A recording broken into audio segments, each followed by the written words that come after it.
Mendapat pengaduan ada gudang tempat penyimpanan buku dimasuki pencuri, petugas piket Reskrim Polsek Sukarami langsung mendatangi lokasi kejadian di Jalan Kolonel Haji Barlian.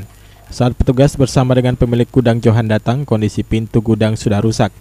Diperkirakan melalui pintu inilah pelaku masuk ke dalam gudang dan mengambil 30 dus buku tulis yang berada di gudang. 30 buku tulis tersebut menurut Johan nilai kerugiannya mencapai lebih kurang 15 juta rupiah. Kejadian ini baru diketahui Johan saat mengecek gudang, di mana Johan terkejut karena pintu samping rusak dan dus-dus yang berisi buku tulis sudah hilang. Hilang tuh berapa banyak? Lebih kurang 30 dus lah. Apa yang hilang tuh barang itu? Buku tulis sidul 38 sidul 58 sama buku kiki lah. Tadi ketahuannya jam berapa? Tadi ketahuan jam 2 siang ya. 2 siang ya? Ya. Berapa nilai kerugian yang dialami kita? Ya lebih kurang 15 juta lah. Dengan kejadian ini, polisi masih melakukan penyelidikan dan mengumpulkan keterangan saksi yang bersebelahan lokasinya dengan gudang toko buku agung ini.